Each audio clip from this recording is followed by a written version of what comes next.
Bueno, Está conectando, listo. listo. Listo, bueno, vamos a dar inicio entonces a este ciclo de reuniones temáticas del Instituto de Derecho del Trabajo. Nos hemos propuesto algo que pueda convocar y que sea interesante y que nos siga dando herramientas para el litigio y para la actividad profesional diaria. Hemos visto que hay, todos sabemos que hay particularidades en cada convenio colectivo de trabajo que nos van a beneficiar y van a beneficiar al trabajador, y que muchas veces por no tener la claridad o no saber que existe directamente, no los hacemos, no los aplicamos. También hay se nos abrió ahí un panorama, empezamos con Diego a hablar de eso, a ver cómo lo podíamos plantear o acercarlo y trabajarlo entre todos y que se sumen también todos los miembros del instituto. Y también tenemos, por otro lado, además de los convenios, los estatutos especiales, que también requieren de un estudio particularizado, la construcción fundamentalmente. Por nuestra zona también hemos puesto los convenios colectivos y los estatutos especiales, concretamente, que tenemos más clientes por las particularidades del conurbano que todos vivimos. Así que ahí tenemos obviamente construcción, tenemos trabajadoras de casas particulares, y en los convenios colectivos también tenemos lo que más vemos, o lo que hay mucho, que es seguridad, es el tema de, por ejemplo, mozos, lo que es gastronómico, bueno, muchísimos.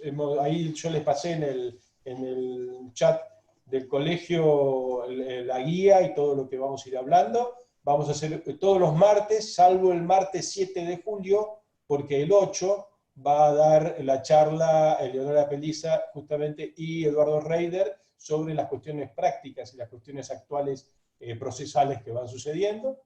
En el medio también, como esto va hasta, a ver, creo que agosto, que vamos a cerrar con una hermosa clase bien importante, una clase magistral de Norberto Aguilar y Nahuel Andreu sobre las aplicaciones de los convenios internacionales y todo lo que tiene que ver, han profundizado mucho en los derechos humanos fundamentales y concretamente en la OIT, y nos van a dar también una charla sobre eso, y eso está planificado para el 25 de agosto.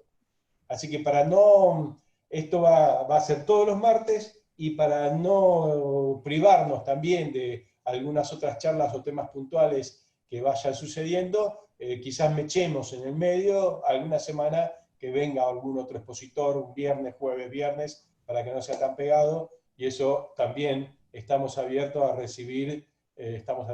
a recibir recomendaciones, inquietudes de todos. Esto entonces es en el marco de reuniones del instituto. Vamos a permitir diálogo, por supuesto, y preguntas. Lo más recomendable es que sean al final de la charla, al final de cada expositor, y si igual en el medio quieren hacer algún aporte o algún planteo, y también aportes, no solamente preguntas, también es importante aportes cuando terminamos. Tenemos hasta las 18:30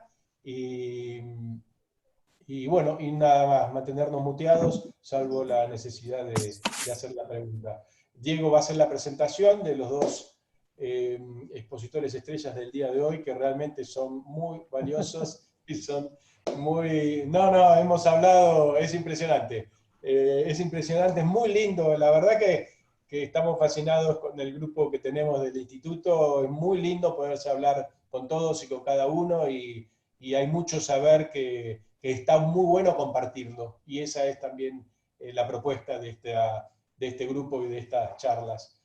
Hay mucho saber, chicos. Es impresionante la gente de experiencia y de conocimiento que forman parte de nuestro grupo. Así que bueno, Diego, te dejo la palabra y vamos por adelante. Bueno, ¿qué tal? Buenas tardes. Quiero darle la bienvenida a los expositores y a todos los colegas que van a presenciar esta primera charla, que muy bien estuvo comentando el doctor Galeazzi, que organiza el Instituto de Derecho al Trabajo de Moreno y General Rodríguez. Bueno, como el primer módulo, van los colegas, ahora los voy a presentar, van a hablar sobre derecho colectivo, nociones sobre tutela sindical, aspectos fundamentales y jurisprudencia. Y el segundo módulo va a ser sobre aspectos prácticos en la aplicación de los convenios colectivos de trabajo, parte general. En primer lugar, voy a presentar a la estimada amiga Melina Peñarol Méndez, que es abogada de la Asociación de Trabajadores de la Sanidad Argentina de Hurlingham, APSA Hurlingham, es abogada de la Asociación de Agentes de Propaganda Médica, APM, Seccional Oeste, miembro también del Foro de Abogados de Organizaciones Sindicales, miembro del Foro de Abogados por la Justicia Social, miembro de 14 bis, posgrado en especialización en Derecho del Trabajo de la Escuela Violet Masset y está cursando un posgrado en Derecho Individual del Trabajo de la Universidad de Buenos Aires. Es madre de 2 niños, Fausto y Margarita. En segundo lugar también va a hablar el querido amigo Germán David Álvarez, que es abogado litigante, abogado del Sindicato Químicos de Pilar desde el año 2012, e integra el estudio jurídico que se especializa en Derecho Colectivo del Trabajo en la zona de Pilar, junto a los doctores Juan Manuel Carey y Esteban Diorio. Estimados colegas, les doy la bienvenida. Su palabra. Bueno, muchas gracias. Gracias al Instituto por darnos esta oportunidad. Nos parece súper interesante poder compartir con colegas, con sindicalistas, con todos aquellos que están interesados en, bueno, en esto que nos apasiona, que es el derecho del trabajo. Arranca Germán con tutela sindical, libertad sindical, y después seguiré un poquito yo e iremos mechando. Muchas gracias, Nito, muchas gracias, Diego. Buenas tardes a todos. Mi nombre es Germán Álvarez. Agradezco infinitamente la generosidad de Diego, la generosidad de Nito, por la verdad que invitarnos, o por lo menos hablo por mí, digamos, no tengo experiencia en exposición frente a otros colegas, así que el desafío está planteado, así que de alguna manera recogimos el guante y nos hicimos cargo con Melina, un poco que veníamos pateando esto, así que bueno, la idea es conversar un poco de algunas cuestiones de derecho colectivo, algunas cuestiones sindicales, y después abrimos y charlamos, debatimos, digamos, la verdad es que un poco el ida y vuelta es la metodología que propongo, como dijo Nito, digamos, tal vez al final lo ordenamos, pero tampoco, no sé si tengo la capacidad de exposición, digamos, de los colegas que nos han precedido. Para empezar, agradezco a ustedes y agradezco fundamentalmente la presencia, no sé si en el monitor, yo quería que participe, que esté presente, porque vamos a hablar de derecho colectivo, estamos hablando de derecho colectivo, y está presente Gloria Sotar, si la llegan a ver, que también le doy la bienvenida. Ella la presento yo, digamos, es mamá también de 2 chicos, y es dirigente sindical. Es decir, es mujer, es mamá y lucha por los derechos de los trabajadores todos los días.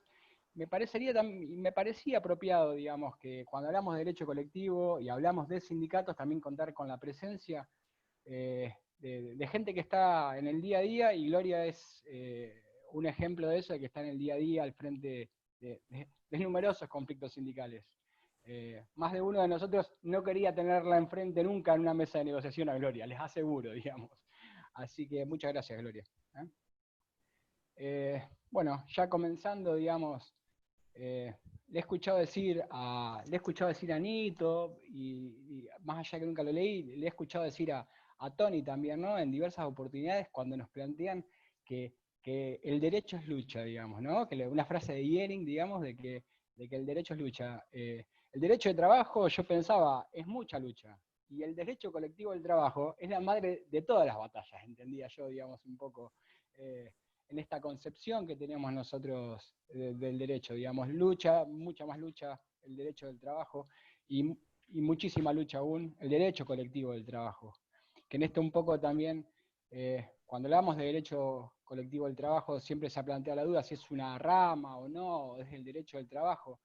Y yo también quiero recordar o quiero fijar en este punto alguna posición, digamos. El derecho colectivo al trabajo tal vez sea el padre del derecho individual del trabajo, porque todos esos derechos fueron conseguidos y tienen generalmente, han tenido muchísimas veces, una lucha que es de carácter colectiva de grupos de trabajadores que se han organizado, y a partir de esa lucha que salen las conquistas que después vamos viendo plasmadas en derechos individuales del trabajo. O sea, también un poco darle al derecho colectivo del trabajo ese lugar que se merece, digamos, ¿no? La otra cuestión que quería hacer, ¿me escuchan bien, digamos? Hasta ahora, Nito, ¿sí? Bien. La otra cuestión que también me gustaría... Escucha, perdóname, Germán, te escucha un poco bajo, creo. pero no sé si vos tenés posibilidades de subir vos el volumen. Yo lo tuve que subir, pero después estuve escuchando bien, pero estoy escuchando gente, leyendo A gente ver, que dice ahora. que se... ¿Ahora mejor, Sí, Hornito? sí, Perfecto, lo perfecto. dejamos haciendo eso. Lo dejamos haciendo eso. Bien. Entonces, yo quería hacer digamos, también una especie de preámbulo, digamos, de cuando hablamos de derecho colectivo del trabajo, hablamos necesariamente de sindicatos, y probablemente en estos breves minutos que me toca exponer vamos a ir viendo algunas cuestiones que han sido declaradas inconstitucionales por la Corte de la Ley de Asociaciones Sindicales, digamos, ¿no? Un breve repaso por los fallos AT1, Rossi, AT2, digamos, y hay críticas desde lo jurídico, y si me escuchan a mí alguna crítica desde lo jurídico, quiero dejar clara la posición que es, digamos, bajo ningún punto quiero que se traduzca una crítica en una crítica al sindicalismo en sí mismo, digamos, ¿no? Claramente nos queda mucho por mejorar a los que hacemos sindicalismo, claramente todavía hay cuestiones digamos, que hay que sacar adelante y demás, y en algunas, y nos falta, pero sin lugar a dudas, cuando uno plantea una crítica, lo hace desde el lugar, y entendiendo también que el sindicalismo, la organización de los trabajadores, es un camino de conquista de derechos. Es decir, no quiero, digamos, o por lo menos no era mi idea, si traducimos alguna crítica en el funcionamiento, que sea interpretada como una crítica al sindicalismo como camino de conquista de derechos. Reivindicamos el sindicalismo, reivindicamos la agrupación de los trabajadores y creemos que es uno de los caminos para la conquista de derechos. Hecho este preámbulo, que me pareció oportuno hacerlo, digamos, hablábamos, sí, a lo que es más específico del derecho colectivo, en lo cual nos vamos a poner, o más o menos lo dividimos en tres ejes, digamos, ¿no? En tres ejes. Las organizaciones sindicales, que es una de las temáticas, la negociación colectiva y los conflictos colectivos del trabajo. Tal vez inicialmente, digamos, obviamente excede lo que puede ser el marco de una charla, pero la organización sindical o el esquema sindical es una de las cosas con las que voy a hacer la introducción yo, y la negociación colectiva, por ahí lo va a llevar la negociación colectiva o el resultado de la negociación colectiva, que son los convenios colectivos del trabajo, es un poco lo que va a tratar de dar la compañera Melina. Así que, dicho esto, comenzamos un poco con esta primera cuestión, que es cuál es la organización sindical, o cuál es la organización sindical que tenemos en nuestro esquema constitucional, digamos, y tal vez, y en particular en la ley de asociaciones sindicales. Está claro que en el artículo 14 bis nos deja la posibilidad, ¿no? Y nos dice que las leyes asegurarán al trabajador una organización sindical libre y democrática. Libre y democrática. Lo cual nos da, al menos de que desde la ley tenemos dos principios que van a ser elementales en el marco del derecho colectivo, que son los principios de libertad sindical y el principio de democracia sindical. Bien. Bueno, el primero de ellos, que es el principio de libertad sindical, hay tratados de derechos, está el convenio 87 de la OIT y tenemos el convenio 98 de la OIT que nos plantean justamente este derecho que es de libertad sindical y que comprende, digamos, la posibilidad de los trabajadores de constituir libremente sindicatos. De constituir, y tiene una faz positiva, digamos, que es la posibilidad de afiliarnos a los sindicatos y la posibilidad de desafiliarnos a los sindicatos. Hasta ahí, voy muy rápido, Diego, Nito, Juan, que te veo por ahí, Glo, Meli, porque a veces entiendo que hablo muy rápido, digamos, y que ni yo me logro entender. ¿Estamos bien? ¿Se escucha? Bien, perfecto. Entonces, esos serían, después hay en la doctrina, y se han hablado, hay algunos principios, digamos, de autarquía sindical o de autonomía sindical, pero yo quería centrarme en estos dos principios centrales, que son en el de libertad sindical y en el de democracia sindical. Planteamos también, digamos, y acá hago otro paréntesis, y ayer recibía digamos, hablábamos con Nito y demás, desde qué punto de vista planteamos esto, digamos, desde qué lugar, y claramente que lo planteamos desde la vigencia plena de los derechos humanos. Claramente lo planteamos como esta cuestión que, leyendo ya el otro día un fallo de derecho colectivo que discutíamos en el plenario, no sé si lo han leído, el plenario Fontanive, en el voto de la doctora Diana Cañal, dejé algo, se planteaba la discusión en ese, no quiero entrar al fondo de la cuestión del plenario en sí misma, pero vieron que normalmente nosotros decimos no hay que efectuar distinciones donde la ley no distingue, o normalmente escuchamos así. Y ahí leí una de las frases de la doctora Cañal que la verdad que me dejó impactada. Señores, la ley distinguió. La ley distinguió y distinguió a favor del trabajador. Entonces, eso es tal vez nuestro norte, digamos, no es que, y distingue en favor de esa persona que trabaja, digamos. Entonces eso es un poco también es todo lo que veamos a lo largo de esto. También, si no tenemos ese tamiz que definimos nosotros, que tomamos posición y que tenemos eso, que lo vemos desde la óptica del trabajador. Lo vemos y tiene que ser nuestro norte la óptica del trabajador. Quería comentar esto para decir, todos lo vemos con estos anteojos, digamos, nos ponemos estos anteojos, son los anteojos del indubio properario, del trabajador de sujeto preferente de tutela constitucional. Así que retomo, hice este paréntesis porque me acordé de esta frase que realmente me dejó bastante, estos días me dejó pensando bastante.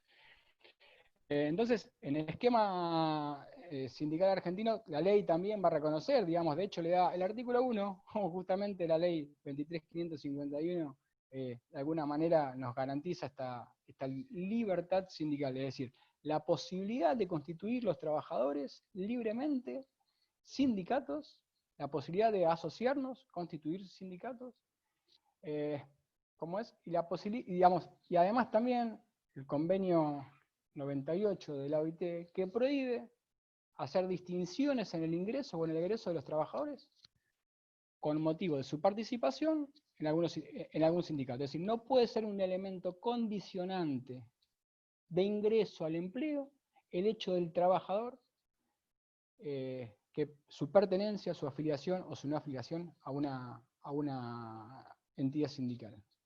En AT1 está muy bien desarrollado, yo les recomiendo a todos la lectura de fallo 1, que la verdad que el tema de libertad sindical está muy bien desarrollado.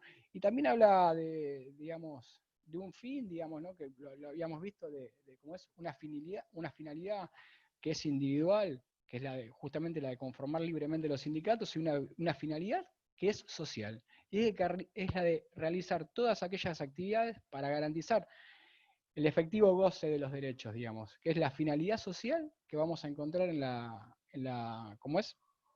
el ejercicio de libertad sindical. Hay en esta relectura que hice yo por estos días y demás de la ley de asociaciones sindicales, leía el artículo 3 y después se me ocurrieron un montón de cosas, no sé si todas las puedo traducir en palabras, pero la ley en su artículo 3 dice que la acción sindical contribuirá a remover los obstáculos que dificultan la realización plena del trabajador. Honestamente, leo bastante la ley 23.551 y yo creo que esto no lo había visto nunca.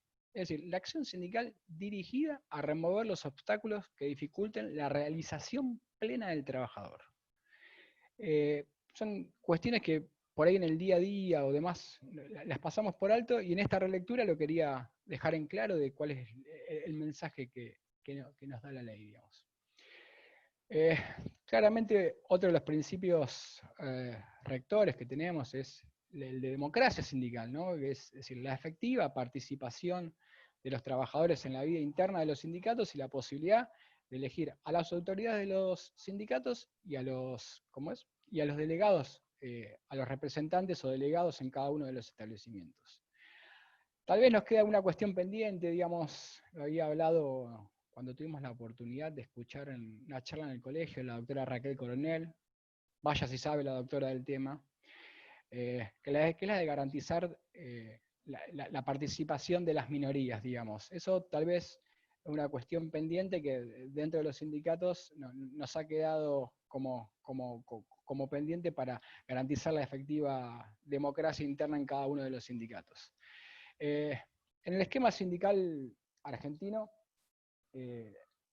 la realidad es que tenemos un esquema, o si ustedes quieren llamarlo de alguna manera, de unicidad o unicidad promocionada, o de unicidad o de unicidad promocionada. Es decir, vamos a tener, conforme a la ley, dos tipos de sindicatos: los sindicatos con personería gremial y los sindicatos simplemente inscriptos. Originalmente no, la ley previó una serie de derechos y de facultades que van a ser exclusivas de los sindicatos con personería gremial, y otra serie de derechos bastante más acotadas, aunque ahí es donde ingresan los fallos AT1, ROSI y AT2, para aquellos sindicatos simplemente inscriptos. Pero antes de adentrar en esto, quería más o menos dejar claro 3 o 4 conceptos que para mí son los más importantes y los que de alguna manera me resultan muy familiares y me gustaría que también transmitirlos.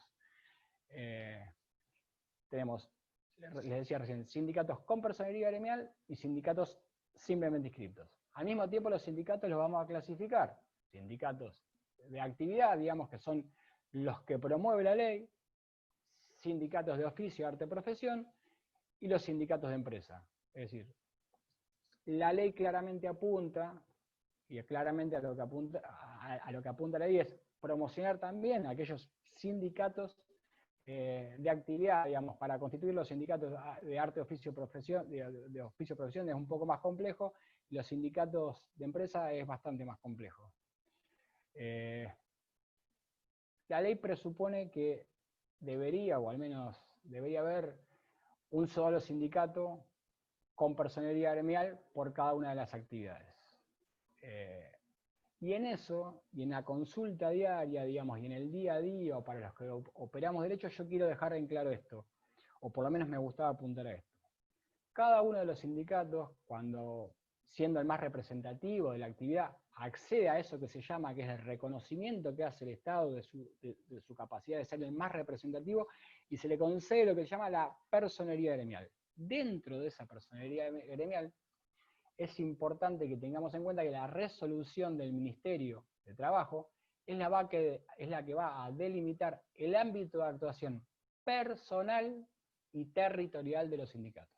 Es decir, los sindicatos tienen un ámbito personal que va a referir a qué trabajadores son los que esa entidad sindical representa. Y además va a definir un ámbito de actuación territorial, sobre qué territorio o en qué parte geográfica tiene capacidad de actuar ese sindicato. No es una cuestión menor, no es una cuestión menor. Y también quiero establecer la siguiente distinción. Una cosa es lo que digan los estatutos de las entidades sindicales, y otra cuestión es la de la resolución del Ministerio de Trabajo, que va a reconocer o la personería gremial o la simple inscripción. En realidad va a estar dada la capacidad del sindicato por la resolución ministerial o por el agrupe que haga el ministerio. Digamos, es la que le otorga esa capacidad al sindicato de representar a ese colectivo de trabajadores. Entonces, nos van a ver o nos van a escuchar hablar bastante de ámbito que después se replica también en los convenios colectivos de trabajo, ámbitos de actuaciones personales, es decir, cuáles son aquellos trabajadores, cuál es la actividad, cuáles son los trabajadores que la entidad sindical tiene capacidad de representar, y cuál es el territorio sobre el cual el sindicato tiene capacidad de actuar. Digo, ¿por qué no es una cuestión menor, digamos? En principio, de acuerdo a lo que establece la ley, no podría haber nunca superposición de personerías. No las podría haber en realidad. Porque si se superponen las personerías gremiales o la actividad de dos sindicatos, solo podría haber uno solo con personería gremial, digamos. Y hay previsto en la ley un mecanismo que es de compulsa, es decir, cuál de las dos entidades sindicales es la más representativa, que es el procedimiento establecido en los artículos 25 y 28 de la ley 23.551. Sin perjuicio de ello ocurre muchas veces, y ocurre que hay sindicatos que tienen ámbitos de actuaciones personales más o menos parecidos, digamos. De hecho es más o menos público y notorio a veces las disputas que ha existido, digamos, ¿no? O las personerías más o menos similares entre ESMATA, WOM, entre ladrilleros, ceramistas, químicos y pintura. Se me vienen, hay muchos sindicatos cuya personería es bastante similar, y de ahí que va a dar lugar a otra cuestión que tal vez exceda la charla de hoy, que es el encuadramiento sindical, ¿no? Ese encuadramiento previsto en el artículo 59 de la Ley de Asociaciones Sindicales. Es decir, retomando el tema, habíamos hablado de que teníamos estos sindicatos con personería y sin personería. La realidad es que la ley va a reconocer muchos derechos a las entidades con personería gremial y tal vez menos derechos a las entidades sindicales simplemente inscriptas. De hecho, una de las potestades que estaban exclusivas de los sindicatos que tienen personería gremial es la de alguna manera, es la de convocar elecciones, o para que los trabajadores tengan una tutela sindical, las elecciones debían ser convocadas o deben ser convocadas ¿cómo es? Por entidades sindicales con personería gremial. También veíamos que la tutela sindical, originalmente, la tutela, de decir, aquella tutela que tienen los delegados de las asociaciones gremiales que son electos como delegados, no pueden tener sus condiciones de trabajo ni modificadas ni alteradas. Y la ley prevé, o por lo menos así, y sigue previendo la ley, que esa tutela sindical se va a extender solamente a aquellos trabajadores electos, aquellos trabajadores o delegados o miembros de comisión directiva electos de aquellas entidades con personería gremial. Y también la ley dice que la representación de los derechos colectivos de los trabajadores estaba reservada, y sigue estando reservada, a las asociaciones gremiales con personería gremial. Es decir, teníamos entidades con personería gremial con muchos derechos, y la verdad es que entidades simplemente inscriptas, o por lo menos en la ley, con bastante menor posibilidad de ejercer efectivamente sus derechos.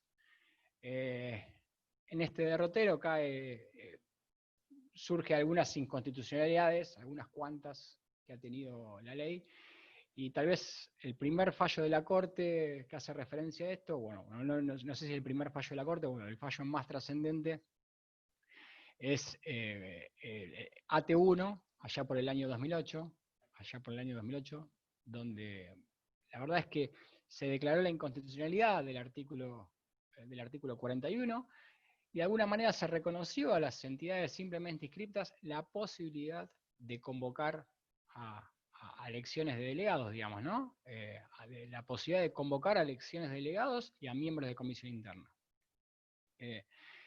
Algunos años después, no, en realidad un año después, otro segundo fallo de trascendencia, digamos, es Rossi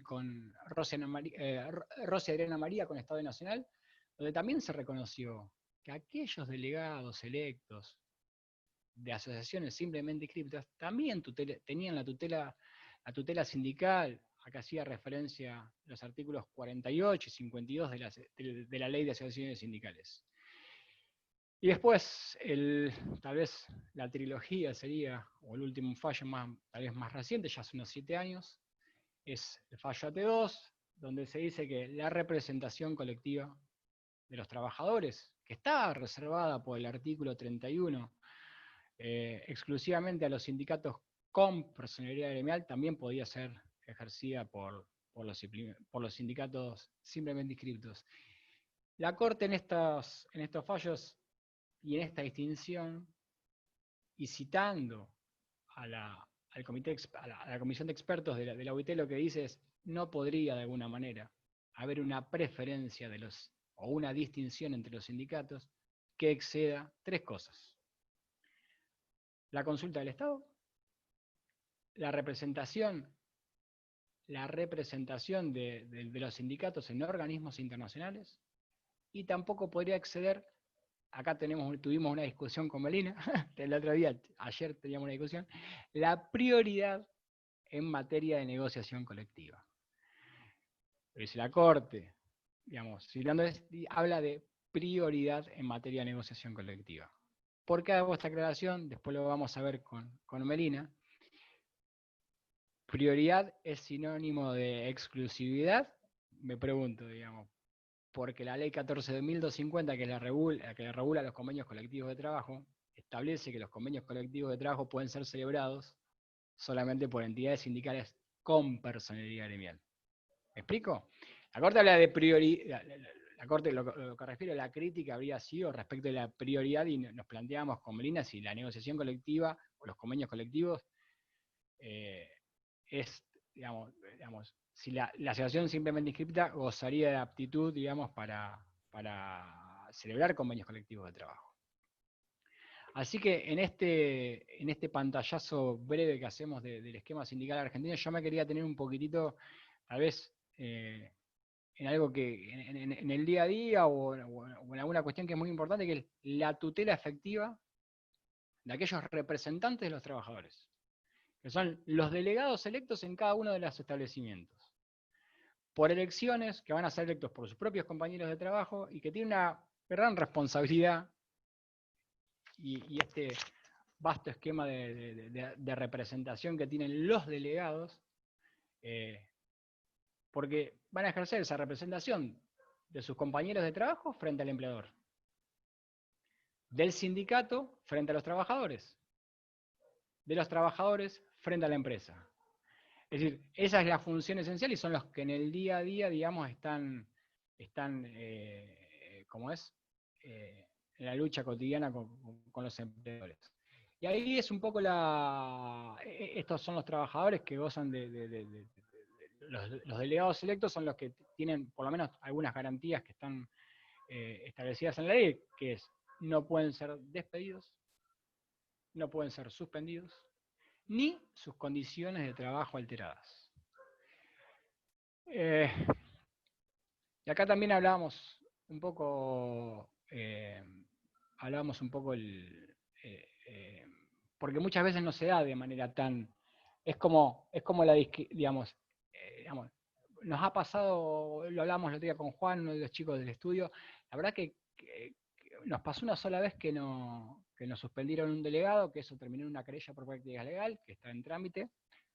Normalmente le ocurre, pero a veces no aparece de manera tan manifiesta, sino que aparece, ¿vieron? Cuando veíamos el Instituto de la Simulación, que aparece solapada o encubierta ese acto de discriminación, premiando en algunos casos, nos pasaba también, a aquellos trabajadores, Gloria, vos te debes acordar perfecto, cuando en una compañía se premiaba o se le daba un bonus a aquellos trabajadores que no formaban parte de la entidad sindical, que eran claramente preferidos en la evaluación de desempeño, a los cuales eran sometidos, digamos, es decir, teníamos un esquema en el cual una compañía todos los años sometía una evaluación de desempeño, y no lo decían, no estaba escrito en ningún lado, pero advertíamos de que aquellos trabajadores que no estaban afiliados a la entidad sindical tenían una mejor evaluación de desempeño. Digamos, consulto, no sé si no es violatorio del esquema de libertad sindical, no incurre la empresa con esto en una práctica desleal.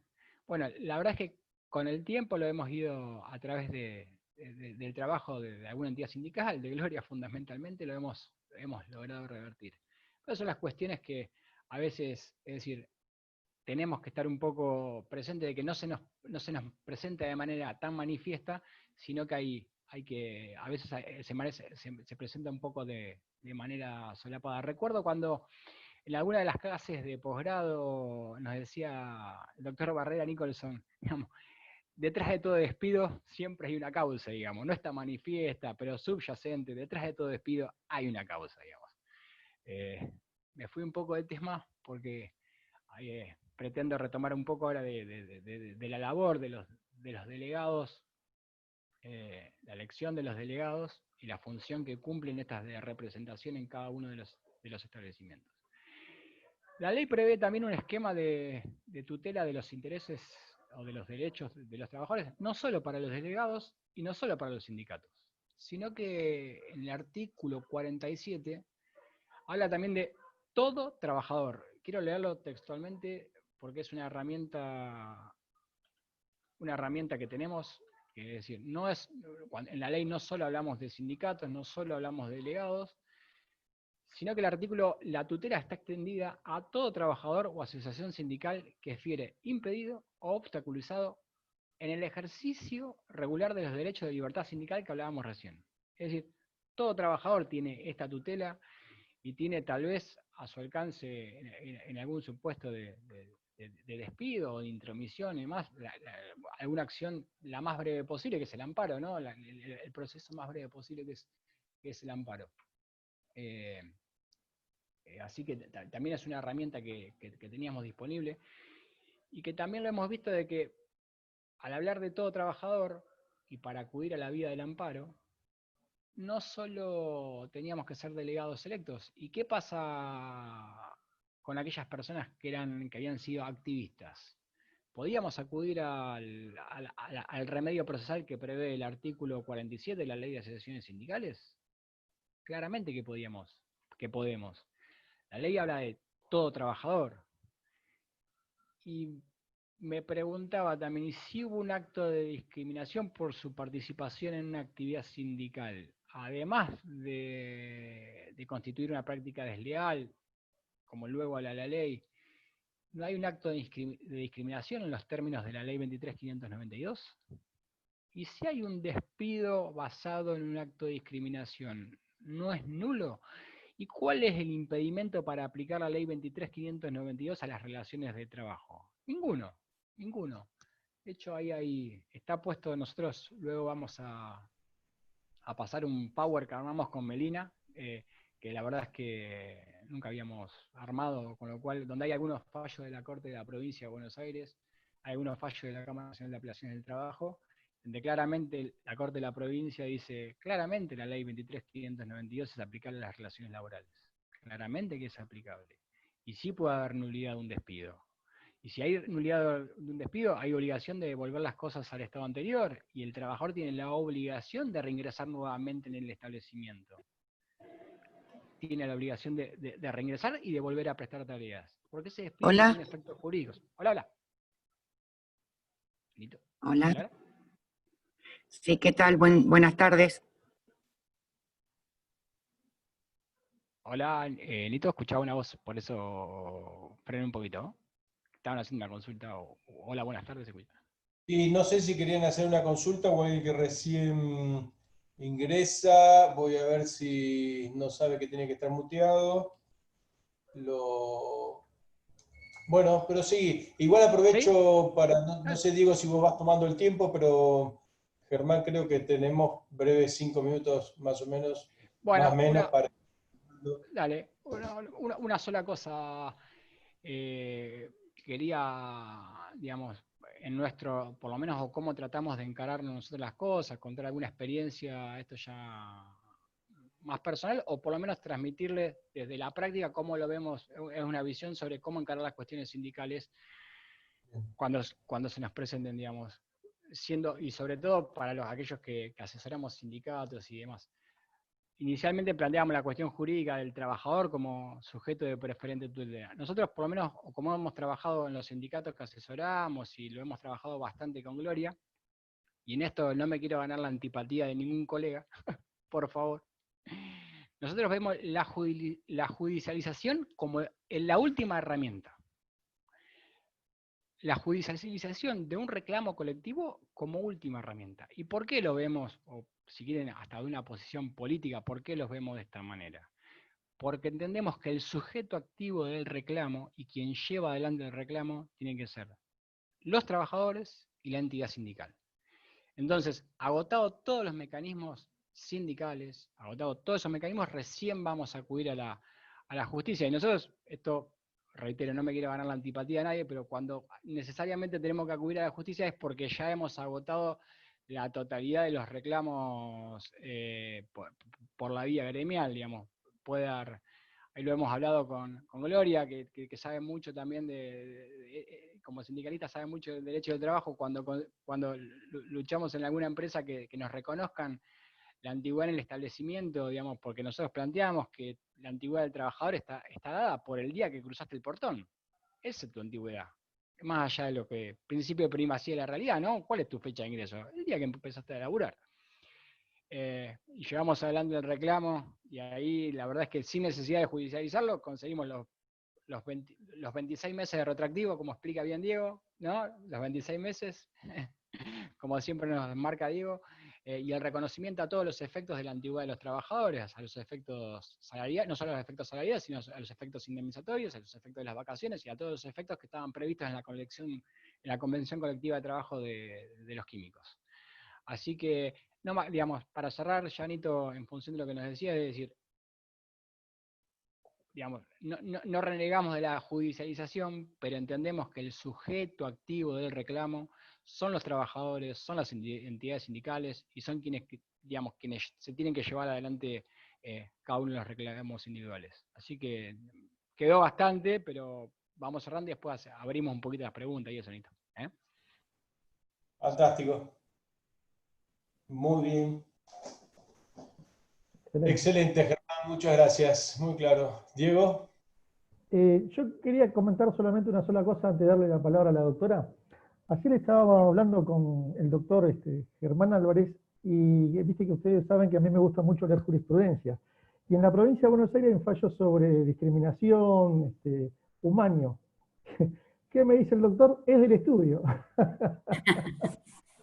Así que bueno, la verdad, Germán, quiero felicitarte, excelente tu disertación, ¿eh? Así que bueno, le damos la palabra a la doctora y después abrimos un poquito el debate. Bueno, ¿arranco nomás? Sí, sí, sí. Buenas tardes a todos. No. ¿Un minuto pide Germán o no? Ah. No veo. Sí, sí. Dale el micrófono, a ver, ahí está. Vos, Germán, tenés que habilitarte. Ah, sí. Activa el audio, a ver si puedo yo. La verdad que... Ahí está.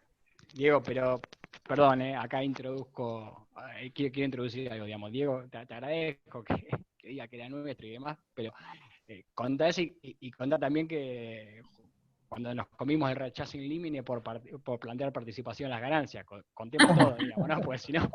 No, pero... La misma forma que ahí nos muy bien, llevamos a la justicia un caso de participación en la ganancia y luego descontado, digo, luego de haber 3 meses de despacho, qué raro que no sale el primer despacho, qué raro, che. No, está para el acuerdo, nos dijeron. ¿Al acuerdo de qué? Sí, un traslado, esperábamos, de la demanda interpuesta.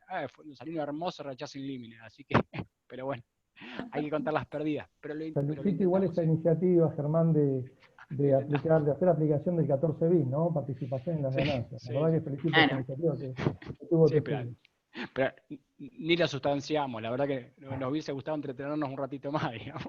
Pero hay revancha, Germán, la vida da revancha y como decimos siempre, el derecho del trabajo es lucha. Así que a no bajar los brazos. No, está muy bueno, hay que volver a hacer esos planteos. Y creo que va acompañado de toda una cuestión doctrinaria previa que hay que darla y hay que dar esa lucha también en el campo del pensamiento, ¿no? En el campo académico. Así que, bueno, dale, sigamos con la charla. Bueno, después de tan buen orador, quedo yo hablando de negociación colectiva y convenios colectivos, un poquito.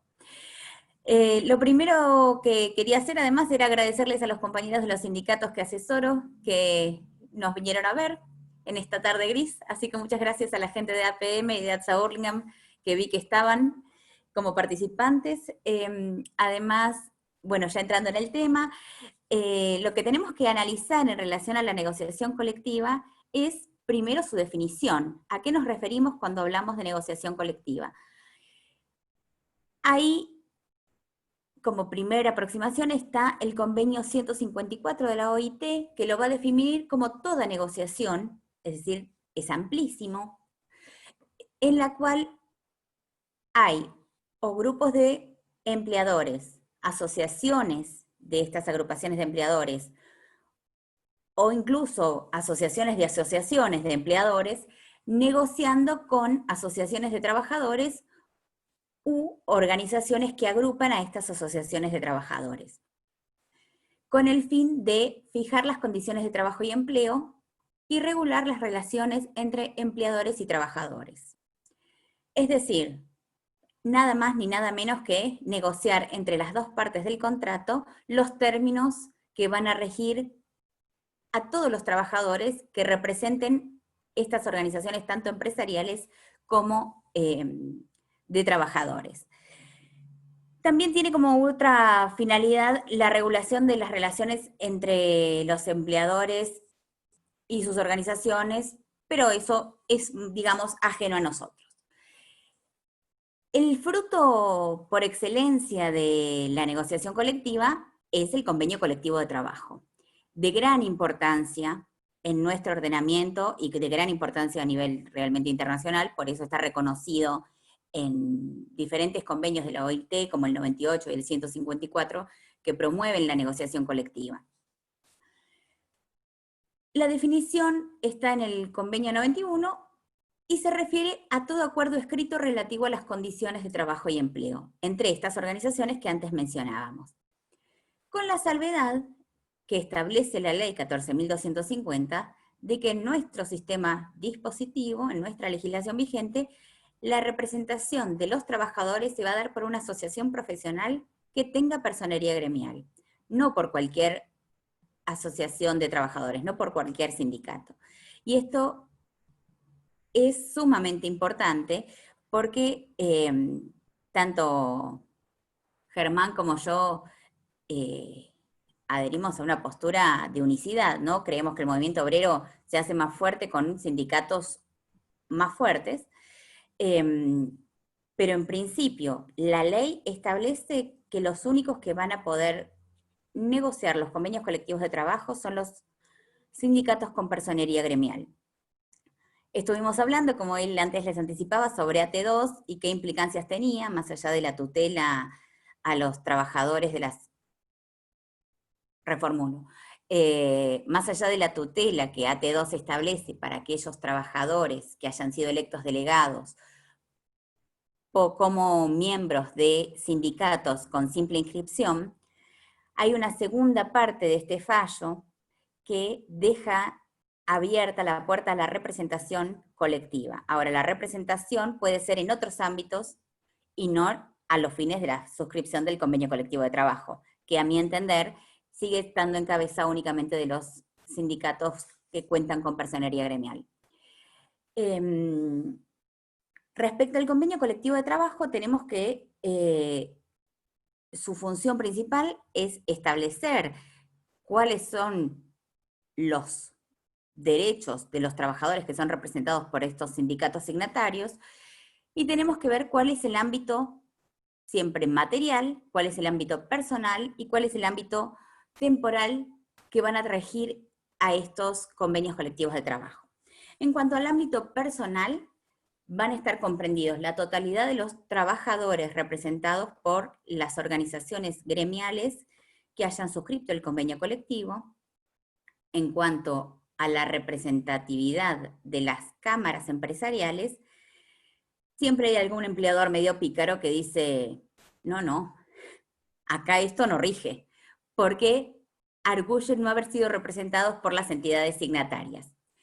Ahora bien, la ley 14.250 prevé la vigencia erga omnes, es decir, son obligatorios para todos los trabajadores de esta actividad y para todos sus empleadores, más allá de que algún establecimiento en particular estuviese o no afiliado a la cámara empresarial que suscribió el convenio. Pero si entra en la actividad, entra en el convenio, y si entra en el convenio, le van a tener que respetar a los trabajadores los derechos que en el convenio estén contemplados. Y en cuanto a la zona, en el ámbito territorial de aplicación, el límite va a ser la zona de actuación del sindicato que lo haya suscrito.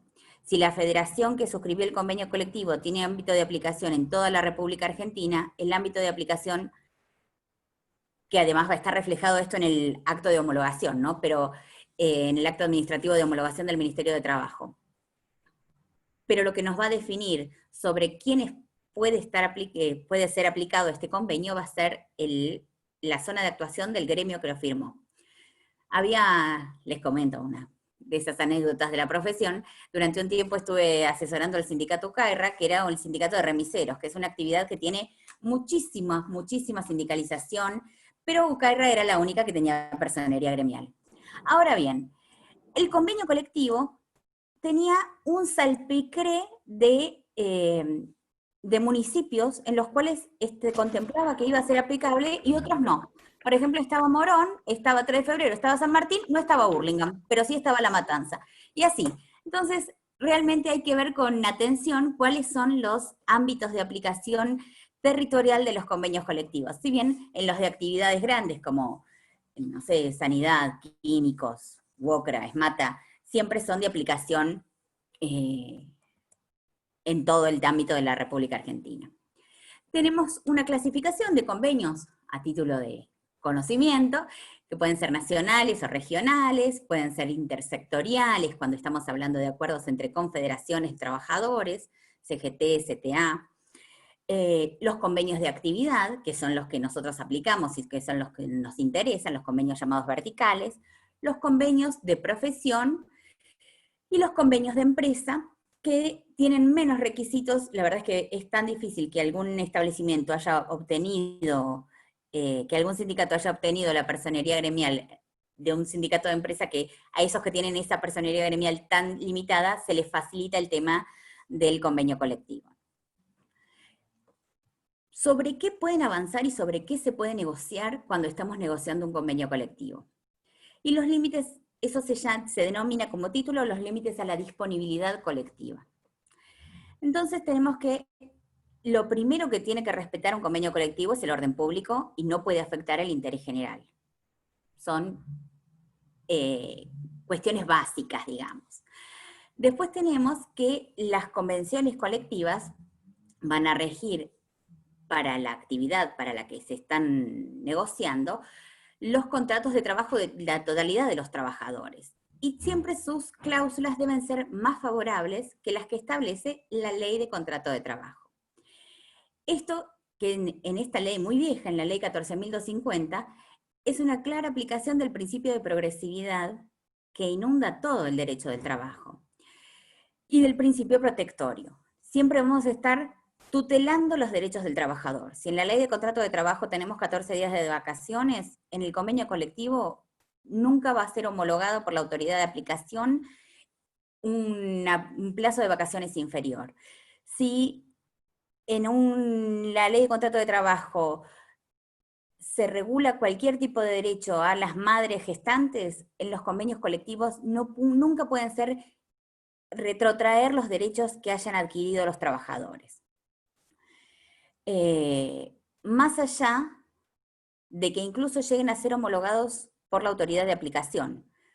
Pero esta aplicación de los principios protectorios y de los principios de progresividad y no regresividad se manifiestan en el caso de la negociación de los convenios colectivos expresamente en la ley 14.250.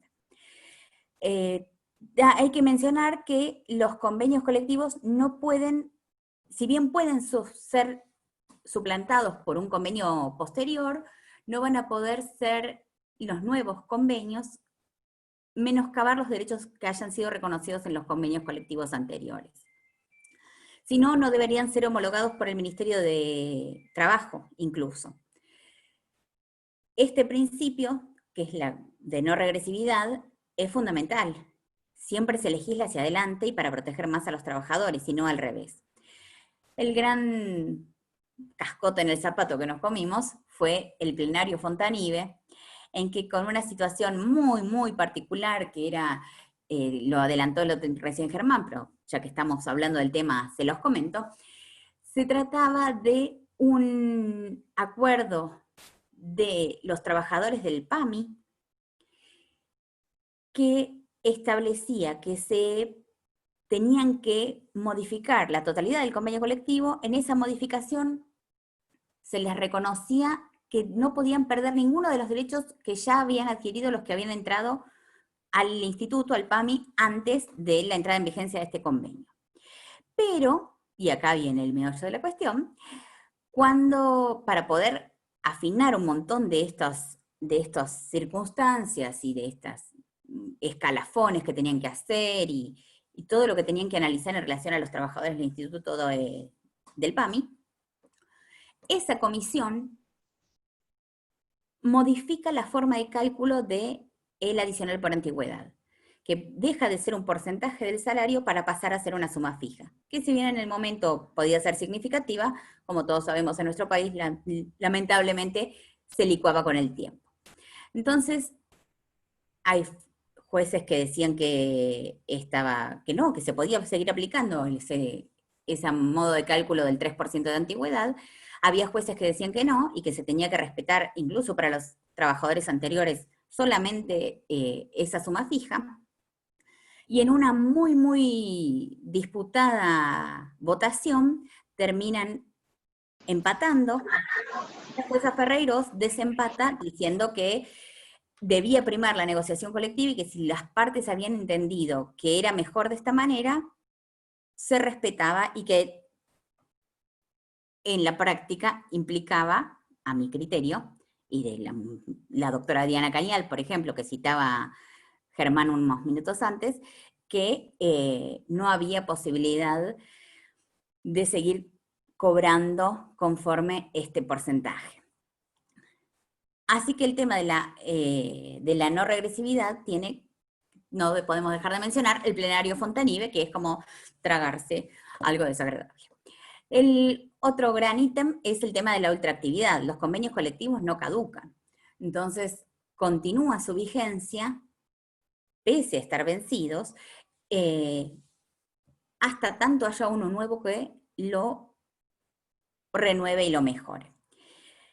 ¿Qué más les quería comentar? Bueno, el tipo de cláusulas que puede tener un convenio colectivo, que pueden ser las cláusulas normativas, que son las que establecen cómo se van a manejar las relaciones de trabajo que están regulando, adicionales por antigüedad, adicionales por manejo de caja, bueno, toda esta casuística que tenemos en los diferentes convenios colectivos. Las otras cláusulas son las obligacionales, que en general establecen obligaciones para los empleadores, que tienen que hacer aportes extraordinarios a las federaciones o a las organizaciones de primer grado, si es que son territoriales las que han firmado. Después entramos y con esto estamos medio concluyendo, el espinoso tema de los encuadres convencionales y sindicales. ¿Cómo hacemos para diferenciar un encuadre convencional de un encuadre sindical? El encuadre sindical, las acciones de encuadramiento sindical, son únicamente cuando hay dos sindicatos en conflicto. ¿Por qué puede pasar esto? Porque tenemos dos entidades gremiales que superponen su ámbito personal de actuación. En este caso, ¿qué pasa? El sindicato A y el sindicato B consideran que los trabajadores de la empresa X tienen que estar encuadrados dentro de sus respectivos sindicatos. ¿Cuál es la vía? No es la vía judicial. La vía siempre es la asociacional, me salió. ¿Qué implica? Primero que nada, se debe acudir a los organismos, a las federaciones a las que se encuentran afiliadas ambas organizaciones. Si no hay una federación que las nuclee, sino que se trata de organismos que no tienen una federación en común, sino una confederación, se acude a esa confederación, que es el tribunal de la CGT en la mayoría de las organizaciones sindicales. Es el organismo que va a tener que resolver dónde considera que tiene que estar encuadrado el personal de un determinado establecimiento. Esa resolución es apelable ante la Cámara Nacional de Apelaciones del Trabajo.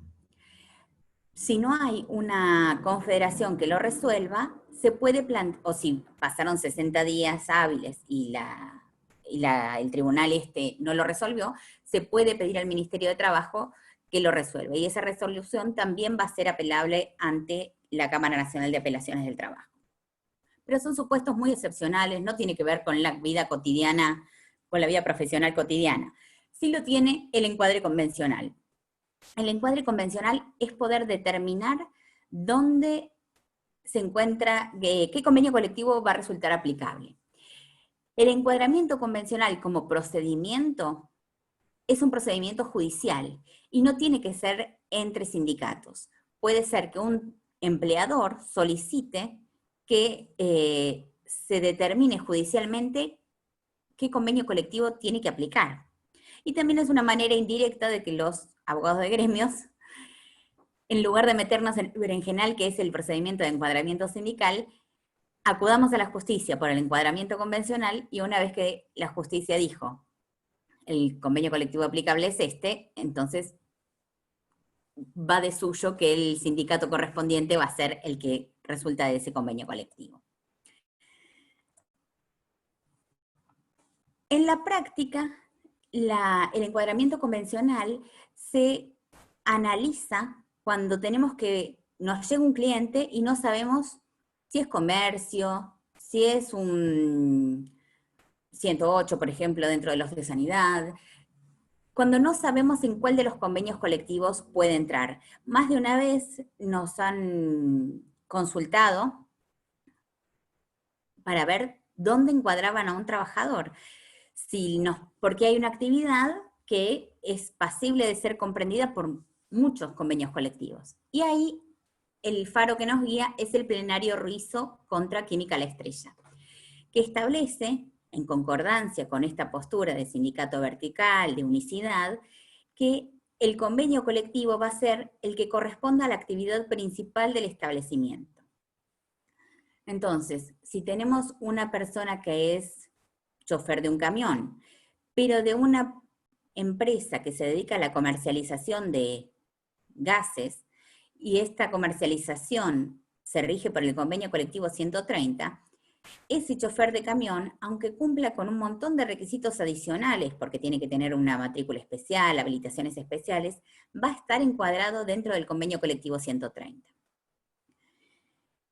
La única salvedad, muchos años después, es la del plenario 153, Alba con UTA, en que se estableció que, en ese caso en particular, era aplicable a los trabajadores que trabajaban en un sanatorio de propiedad de la Unión Tranviaria Automotor el convenio colectivo de sanidad.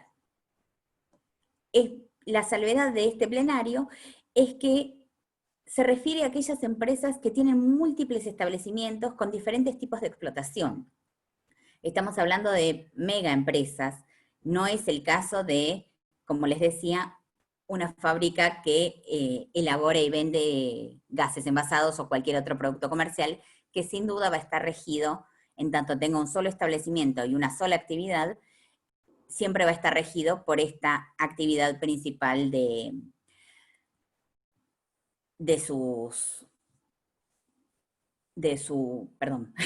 por la actividad principal que realiza. Otra duda habitual es qué pasa con los casos del artículo 29, cuando tenemos los trabajadores que están contratados por un tercero con vistas a proporcionarlos a otras empresas. En esos casos, el convenio colectivo aplicable es el del establecimiento donde se desempeñan. Y lo mismo pasa con las situaciones de manpower o de servicios eventuales, en que está expresamente contemplado que el convenio colectivo de aplicación va a ser el de la empresa donde se desempeñan. Hay varios fallos al respecto, está Bonvecchiato, y bueno, otros que les pasamos en el Power que armó Germán, aunque dice que lo armamos juntos. Por último, hay un fallo que también me mencionaba Germán, que es el caso Atento Argentino, en el cual encontramos que se tuvo por configurado un supuesto de fraude laboral porque se encuadró a los trabajadores en un convenio colectivo que les daba menos derechos, el 130 en ese caso, cuando en realidad les correspondía estar encuadrados en otro convenio colectivo que les daba mayores derechos. Pero es un caso subsumido dentro de esta regla general del artículo 29. Y bueno, creo que eso es lo que tenía que contarles respecto a los convenios colectivos en general. Después ya iremos hablando de cada uno en particular. Perfecto, buenísimo, Melina. Muy claro, muy lindo. Así que ahora, Iván, ¿tenían preparado el Power? Sí, sí. ¿Lo mandás vos, Germán? ¿O lo mando yo? Estás muteado, no te oigo. No sé si hay comentarios o algo que podamos Sí, ir charlando. hay Sí, un juego. colega. Perdón, Diego. Sí, Si no sé, tiremos alguna pregunta o como dispongan, digamos. Acá hay algo en el chat. sí. Sí, Decían, contesté las preguntas del chat, sí. desconocí el fallo que el doctor mencionó recién. Sí, Los de ATE supongo que Emilio Figueredo los conoce todos. Fontanive debe estar diciendo. Lo sí, tenemos conozco. citado en el Power que armó Germán. Sí, sí, sí. No, eso no lo Pobre puse. Milán. Lo agrego, lo agrego. ¿No lo pusiste? Bueno. No, no lo puse, pero lo agregamos. Después lo No, no, mejoramos. pero lo agregué yo. Bien. Después Buenísimo. Mariano Gutiérrez dice, en la práctica, la asociación simplemente inscrita puede negociar un convenio colectivo de trabajo, siendo que el Ministerio debe homologar el mismo para que se torne obligatorio. Artículo 3 de la 14250. No, no puede. En principio no podría. Lo que nos preocupa con Germán es estas puertas abiertas que deja la Corte y que realmente son preocupantes, porque tanto que temen y hablan de la inseguridad jurídica, realmente permitir, así sea por vía de interpretación, que haya un planteo respecto a que una organización sindical con simple inscripción pueda celebrar un convenio, es una barbaridad. No creo igual que ninguna cámara de empleadores se siente a firmar, a negociar semejante cosa con una organización simplemente inscripta, pero y deja la puertita abierta, y eso es preocupante a mi criterio. Hablábamos ayer con Germán, en otro orden de cosas, pero creo que de alguna manera se relaciona con respecto al fallo Orellano y el derecho a la huelga, ¿no?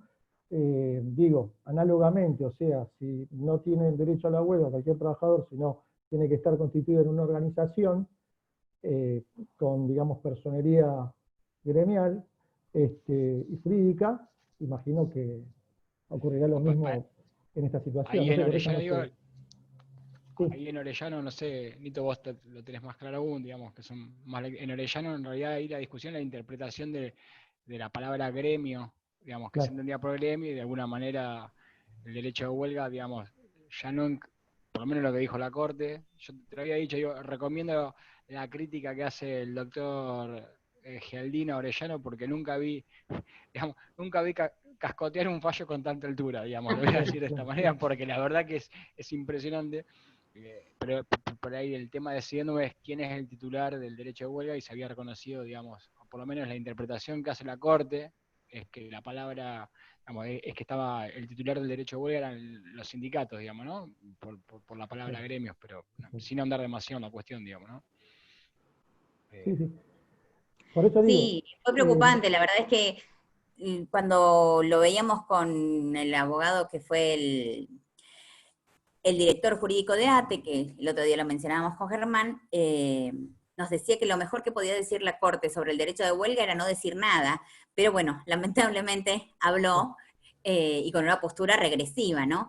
En que esta postura que tenemos nosotros, en que el derecho de huelga es un derecho individual, pero de ejercicio colectivo, con un colectivo sumamente abierto, pasa a ser muy limitado, con uno de los fallos que, bueno, de la actual composición de la Corte, que sigue siendo regresivo. En la misma línea de regresividad con el tema de tutela que venía hablando, que nos explicaba Germán, por el tema del artículo 47 y cómo se aplica el artículo 47 a los activistas gremiales, aunque no hayan sido electos, no hayan llegado a ser candidatos, cómo se procedía a su reinstalación como medida cautelar.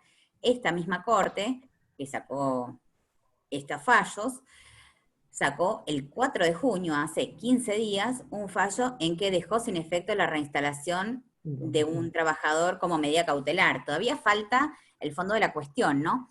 Pero cuando la Corte habla, metiéndose, como hablábamos con Germán, de un tema cautelar, que como sabemos todos los que somos abogados, no es algo en lo que intervenga ni la Corte Suprema de Provincia ni la de Nación, bueno, no solo habla, sino que encima nos saca el trabajador a la calle.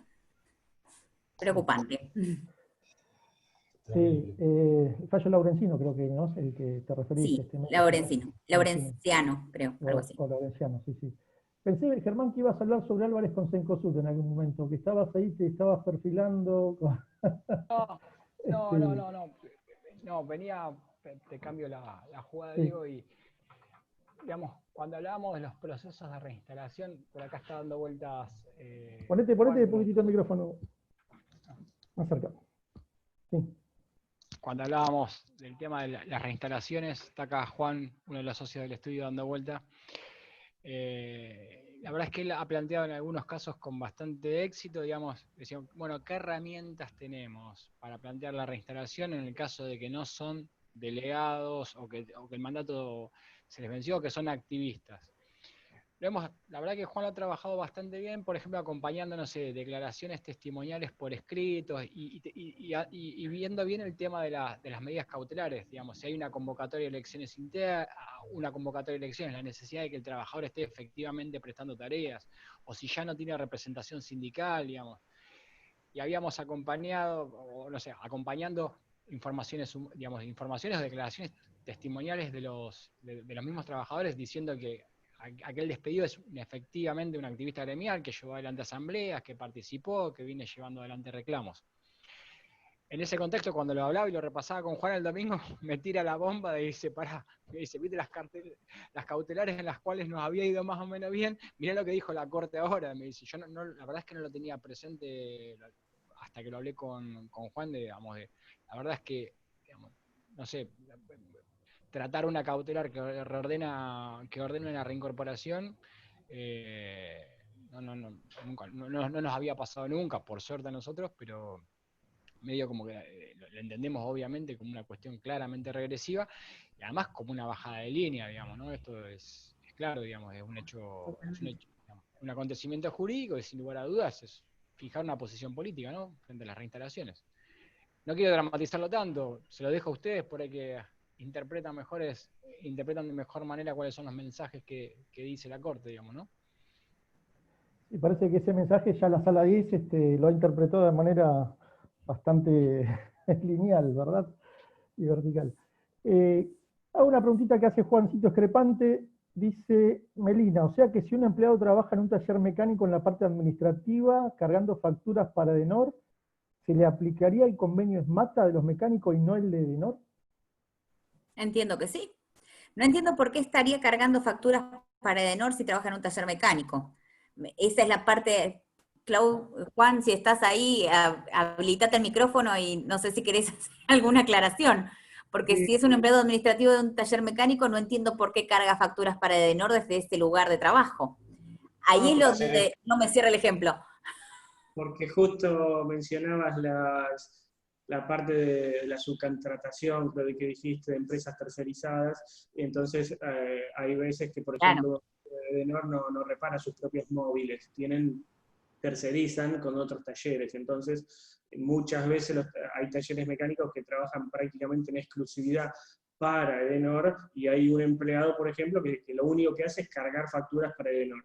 Entonces tenía entendido que el convenio de Edenor es más beneficioso que el de SMATA, y me habían comentado que aplicaría ese al caso, o que podría aplicar ese al caso. Entonces, bueno, ahora me dijiste lo contrario, entonces quería aclararlo. Y ya Sí, que está ahí, después te hago otra pregunta más al respecto, contéstame. Pero ahí hay fraude de alguna manera, Juan. Si vos tenés tercerizado para Edenor un taller mecánico y al empleado administrativo le hacen cargar boletas, concretamente hay un fraude, están escondiendo algo. Y ahí claramente es la primacía de la realidad y tenés que hacer valer el convenio de Edenor, porque el tipo le están haciendo a tareas puntuales de Edenor. La actividad principal, en el ejemplo que me estás dando, sería la de Edenor, no la del taller mecánico. Entonces, bueno, ahí la actividad principal... Sí. Porque el taller de SMATA está elaborando tercerizado cuando en realidad siempre debió haber sido registrado por Edenor, como trabajadores de Edenor. El mecánico que le arregla los móviles, si tenés una flota de no sé cuántos cientos de miles tendrá de camionetas Edenor, pero me imagino que debería tener mecánicos. Entonces, Bueno, esos no, mecánicos no se les va a aplicar ESMATA, se les va a aplicar, si están registrados por Edenor, el convenio colectivo de Edenor. Perdón, te no, dejo hablar, Juan. no, bueno, no está registrado por Edenor, obviamente está No, registrado claro.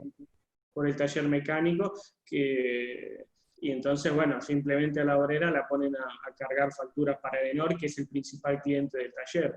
Entonces, bueno, me surge la duda que convenio... No creo que haya fraude, porque, digamos, tercerizar es lícito, digamos, una empresa puede tercerizar, me parece, no creo que sea obligatorio que Edenor u otra empresa que tenga cierta actividad principal tenga obligación al estilo Ford, hacer todo, ¿no? No, está claro, es verdad. Lo Claro. planteaba en los términos nada más de esquivar un convenio colectivo.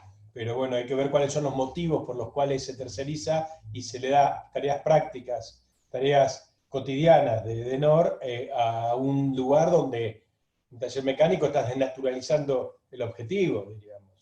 Aclaro una cosita. Las facturas que carga para Edenor son las que surgen de ese taller mecánico, ¿no? Que está haciendo facturas de usuario, facturas que el taller hace a Edenor, ¿entendés? De esos servicios de mecánica. Capaz que no fui claro en eso, perdón.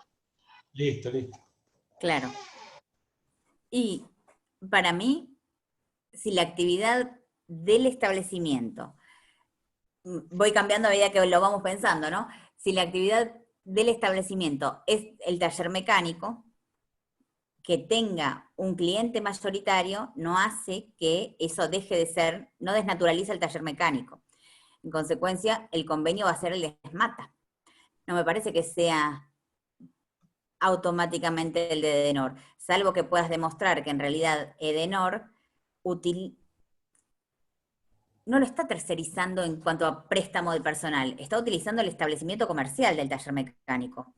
Y ahí el taller mecánico en sí tiene personería y entidad suficiente como para ser el que determina cuál va a ser el convenio colectivo de todos los que allí trabajan. Está bien. Y distinto es la solidaridad que puede tener como tercerizado. Claro. Diríamos, Claro. una actividad propia, una ANEP, ¿no? Una actividad propia y específica y propia de Edenor, como puede ser sus talleres para sus propias flotas. Lo que pasa es que hay que ver todo eso. Ahí sí podrá A lo que hace alusión,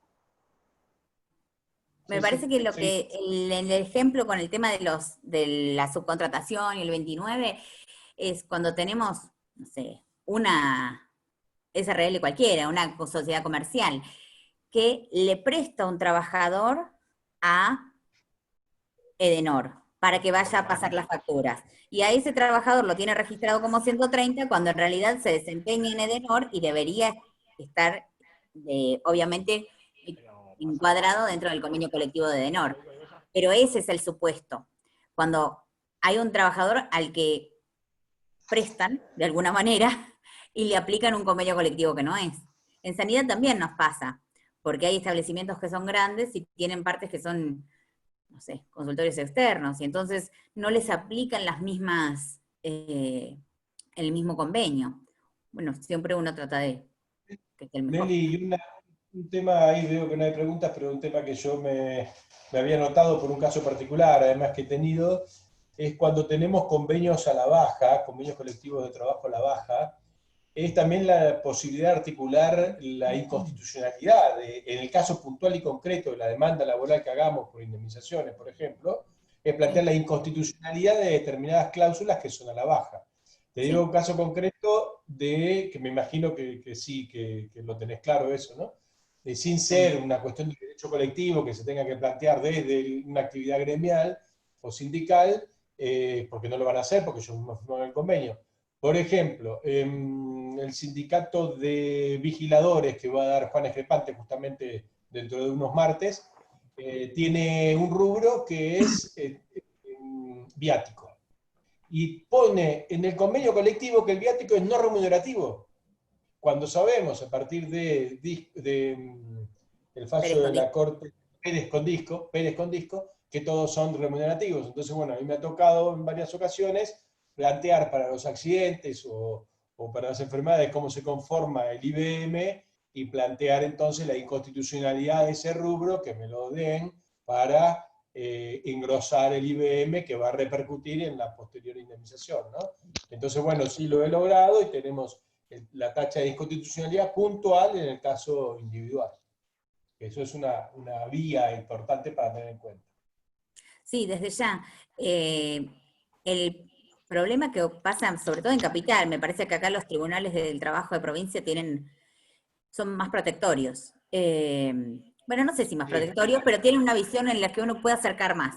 En cambio, con el plenario Fontanive de Capital, y está más complicado, porque en ese en particular, con ese voto que además la doctora Ferreirós primero votó de un sentido, después da vuelta el voto, que me lo comentaba Germán y me puse a leer el voto de Ferreirós y el voto de Diana Gañán, los votos, bueno, más importantes para uno, ¿no? Es que hicieron primar la validez de la negociación colectiva, con un criterio que está bien, que la negociación colectiva es fundamental, es una gran herramienta para los trabajadores. Están las medidas de acción directa y está la negociación colectiva, porque si no es la pelea de uno contra la empresa, y así es imposible. Entonces la negociación colectiva es una gran herramienta.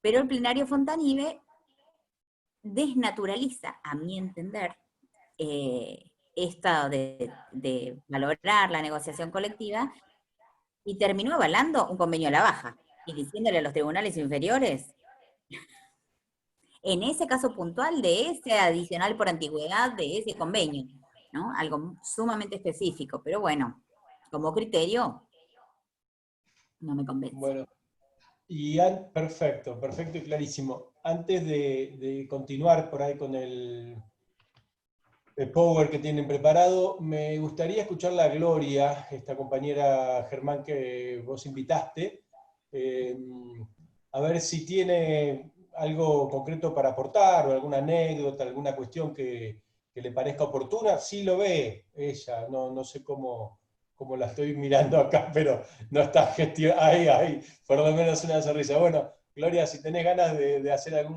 contarnos algo, o algún aporte, alguna pregunta, alguna cuestión, tenés la palabra. Buenas tardes a todos, ¿cómo están? La realidad es que nosotros, como Germán dijo, él está desde el año 2012 acompañándonos. Nosotros también somos una comisión interna, una comisión directiva dentro del Sindicato Químico nueva, que bueno, que muchas empresas tuvimos que llegar medio pateando puertas, porque la realidad es que muchas empresas químicas no tenían la representación del sindicato y teníamos muchos compañeros, y de hecho por ahí yo en vivencias personales me ha tocado tener que firmar cosas en las que me bajaban el sueldo y me pasaban un montón de cosas y no teníamos las representaciones. Nosotros hemos hecho un gran trabajo poniendo comisiones internas en todas las empresas, y como dijo Germán, trabajando desde esta manera colectiva, siempre dejando como última instancia la parte jurídica, y nosotros incluso como sindicato siempre dándole también las herramientas a los compañeros,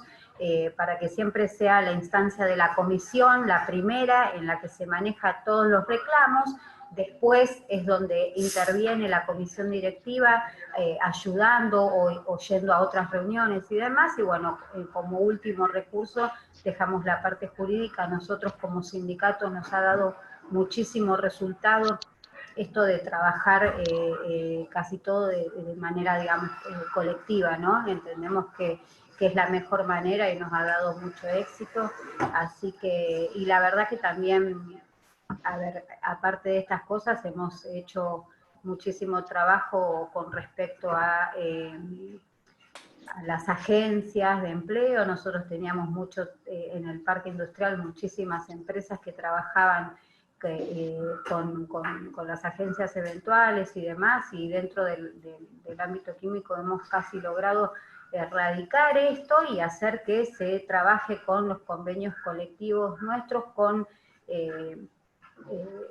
respetando todo lo que tiene que ver con la parte de nuestro convenio. La realidad es que bueno, nada, con el doctor, todo el equipo del doctor Germán, que nos ha ayudado muchísimo, hemos logrado muchísimas cosas. Bárbaro. Buenísimo. Fantástico. Buenísimo. Diego. No, bueno, yo quería hacer una... Sí. No, le estoy agradeciendo a Gloria, me parece bueno, muy bueno que cuente la actuación del derrotero que han tenido y cómo se beneficia con un buen asesoramiento y un buen apuntalamiento del trabajo sindical sin número y sin una cantidad importante de trabajadores, ¿no? Que es esa la función puntual, ¿no? Siempre que hablamos de la efectivización y la efectividad de los derechos humanos fundamentales, la efectividad de la tutela judicial, acá la vemos completamente materializada. Así que, bueno, te dejo, Diego, la palabra, a ver si pasamos con Germana. Sí, bueno, espectacular. Bueno, la verdad que yo estoy muy contento de esta charla, de integrar a más colegas a este foro, a que se animen, a que diserten. Esto es para que todos aprendamos. Por supuesto, nosotros somos de alguna manera una herramienta intelectual para los gremios y para los trabajadores. Así que, y qué bueno que Gloria puedas tener a tu lado al doctor Germán Álvarez y a su equipo, la verdad, brillante, como también los compañeros de sanidad de Amelina.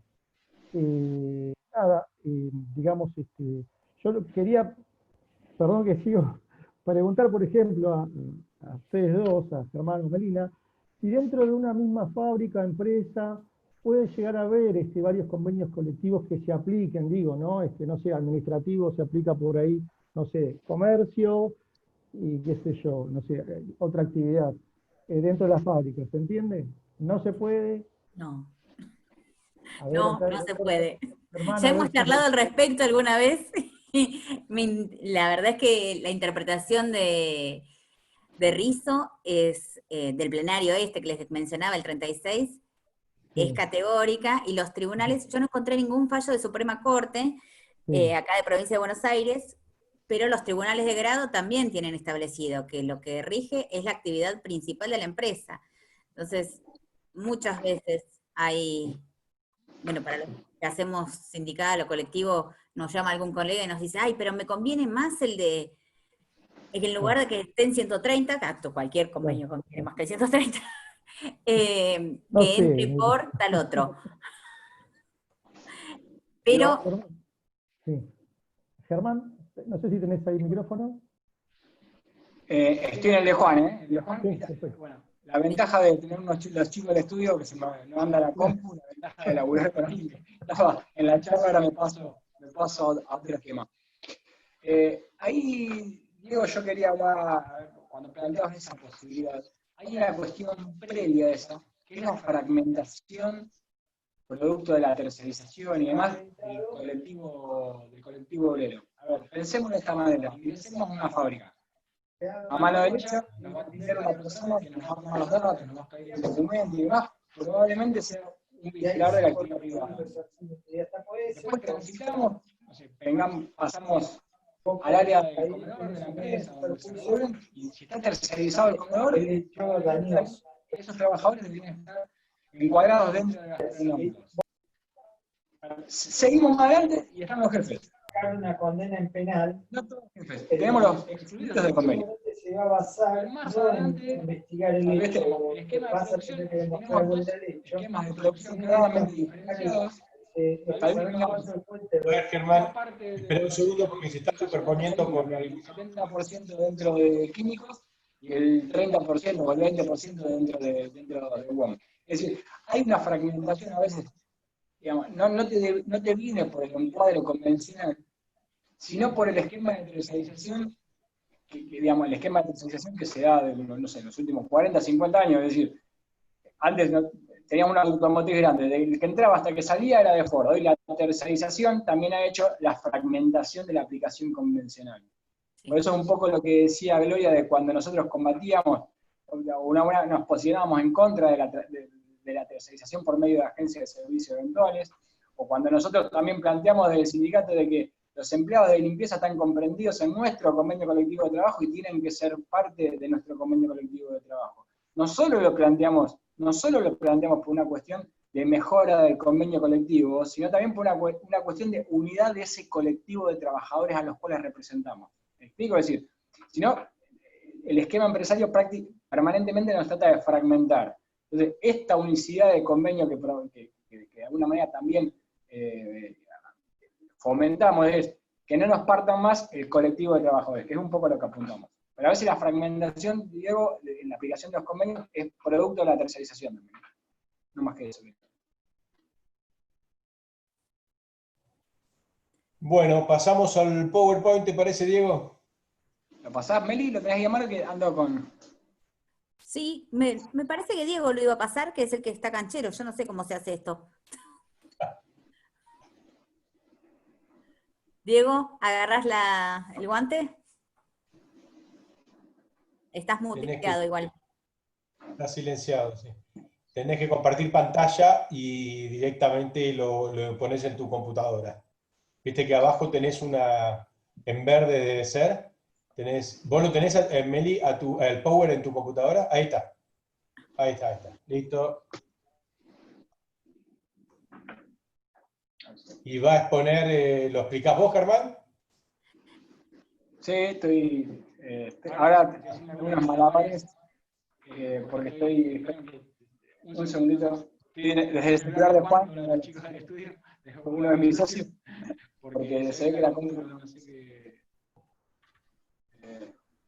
Un poco, no sé si me llega a ir bien, digamos, la primera filmina, lo que planteamos en los tres, digamos, lo que queríamos introducir los tres ejes sobre los cuales tratamos en el derecho del trabajo, y remarcar ese artículo 14 bis del Constituyente del año 57, donde nos reconoce el derecho a la organización libre y organización sindical libre y democrática que tiene que asegurar las leyes, y ya en el segundo párrafo, donde dice queda garantizado los gremios, empieza a concertar convenios colectivos de trabajo, un poco el inicio, digamos, de lo que veníamos charlando, digamos.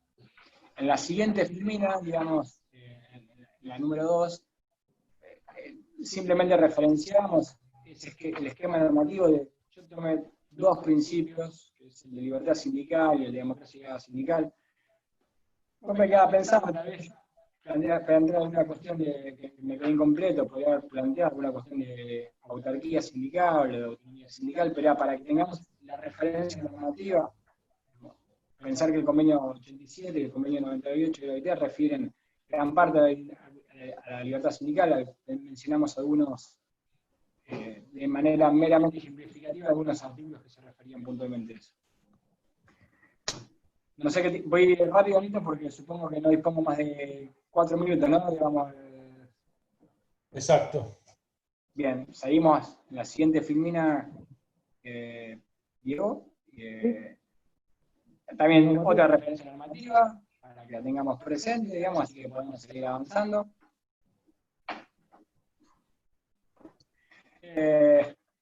Ahí, digamos, hacemos referencia a esa democracia sindical en la elección de autoridades, en la elección de entidades, si quieren, digamos, la obligatoriedad del voto directo de los afiliados para aquellos para los cuerpos directivos de los sindicatos seccionales o locales.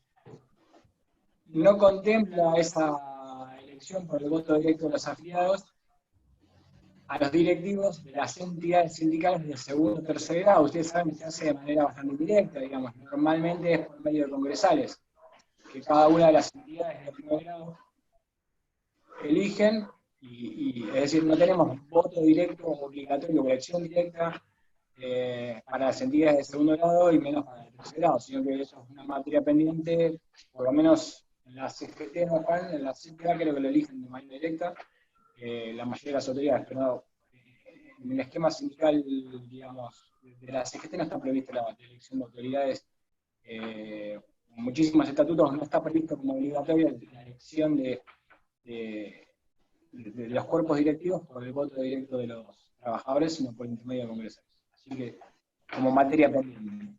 Seguimos con la siguiente filmina.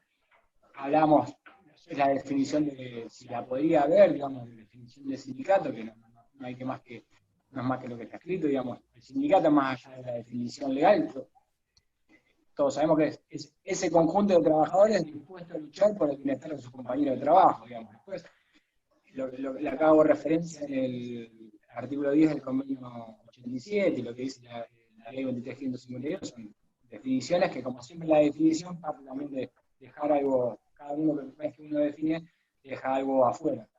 Pero yo me centraba más que, si tendría que haber una definición, más que un conjunto de compañeros de laburo dispuestos y organizados y con un reconocimiento dispuestos a luchar por el bienestar de los trabajadores. Seguimos, Diego, y con la que sigue.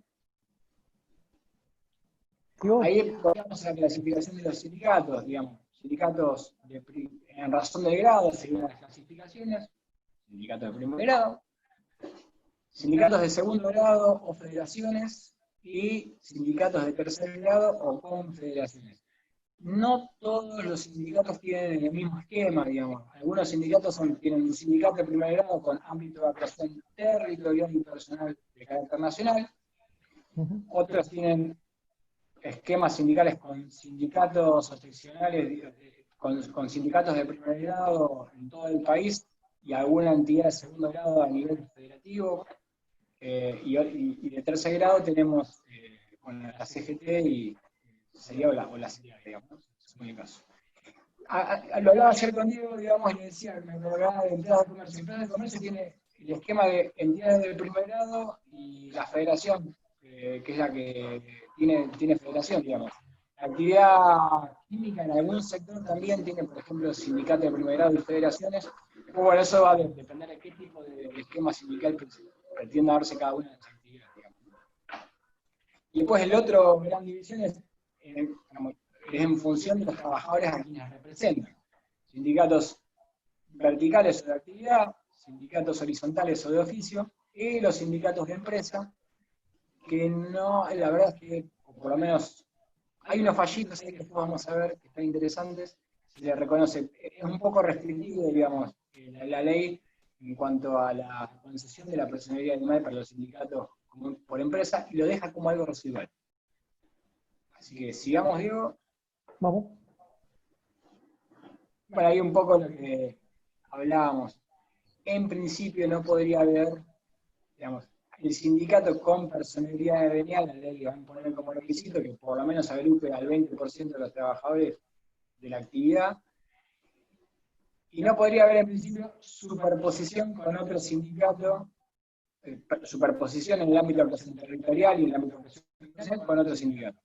Es decir, debería haber un solo sindicato por actividad con personería gremial, no obstante ello, en la práctica lo cierto es que las personerías en muchos casos se superponen, digamos, o son muy similares. No solo en el ámbito personal, sino también en el ámbito territorial.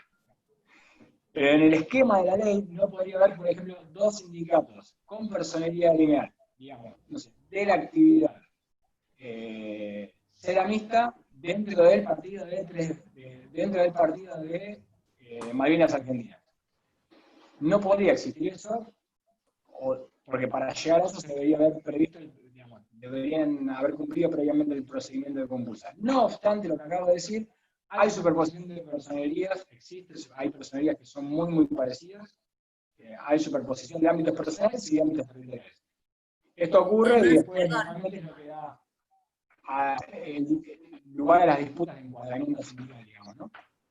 Específicamente en el ámbito de la administración pública está contemplada la doble, triple, cuádruple personería gremial de las asociaciones sindicales que intervienen. Por eso, mirá. claro, es el único Gracias. ámbito en el que está expresamente contemplada. Germán, tenemos muy poco tiempo, ya tendríamos que haber cortado hace 10 minutos o más, así que si querés redondear la idea, lo que podemos hacer es este Power está disponible, me parece, para todos los... Por supuesto. Podemos mandar... Esto estaba disponible para todos.